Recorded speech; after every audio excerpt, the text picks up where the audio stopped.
I was on a week-long hunting trip, and I was staying in my uncle's cabin in the dead middle of winter. It was a long day, and I was about to head back to the cabin shortly. It had been snowing lightly on and off all day, but out of nowhere the snow picked up very quickly and turned into a very dense snowstorm. It was getting late, and I had a long way to walk back to the cabin, and I was honestly terrified. Because it felt like every minute that passed by, the storm was getting worse and worse. It was almost a miracle that I saw a light up ahead. It was a really bright light, but it shines dimly from where I could see, just enough for me to notice it. As I got closer, I soon realized it was another cabin. My adrenaline instantly sparked, and I was happy to have found potential shelter.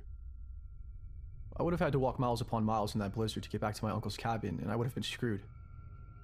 I thought for sure I would have found myself lost in the blizzard searching for my cabin had I taken that route instead. Knowing what I know now, though, and with what happened to me, I wish I would have just manned the fuck up and found my way back to my cabin.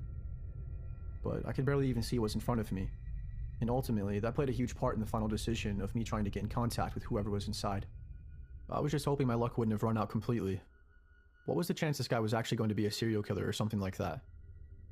I convinced myself that shelter was worth the risk. I approached the cabin and I knocked on the door.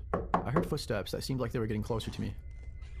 I waited another 30 seconds maybe and politely knocked once again. The man opened the door and I explained to him my situation. He let me in with open arms and let me stay for the night, surprisingly. I told him I would be gone first thing in the morning. This guy kind of gave me the creeps, but being totally serious here, I wasn't that worried about it.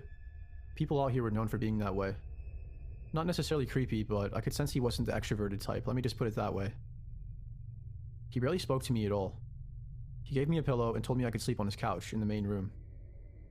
I tried making small talk with him, but that didn't go very well. I didn't want to bother him, so I thanked him once again for letting me stay, and I told him I was going to try and get some rest. I laid my head down on the pillow and I was getting ready to relax. The man was now standing behind me, so he was completely out of my sight. I was waiting for him to walk away, but he stood there for a good 30 seconds or so, and he didn't make a sound. I thought that was kind of weird, but still, I didn't think much of it. Then he turned the light off over the sink, which was the only light that was still on in the cabin at the time.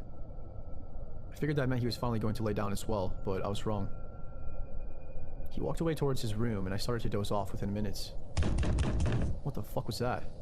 I sat up so quick that I almost threw myself off of the couch. I looked back and all around me, but it was pitch black. I couldn't see a thing. Everything all right back there? I asked.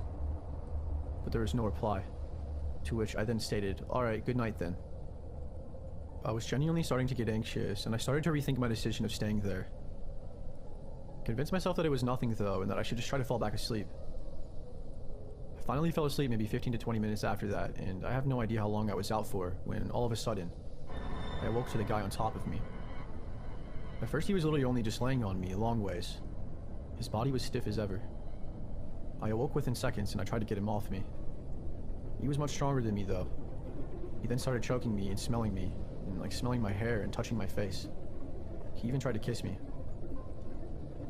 I managed to headbutt him, which in turn gave me just enough time to gain the upper hand and throw him off of me. I ran for the door immediately and I forgot. Shit. Just as I was about to leave, I realized I couldn't leave without my gun. I turned back around to grab it, and there he was pointing my own rifle at me. I was close enough to him and fast enough that I managed to duck and weave and disarm the man. He was a bit older, and that gave me the confidence to do what I had done. I hit him with the butt of my rifle and I ran out the door. It was still snowing out really bad, but I could tell that it lightened up just a bit. It was a long night, and it took me hours to find my cabin as I had to walk at least 2 miles. And that's if I took a linear path to the cabin.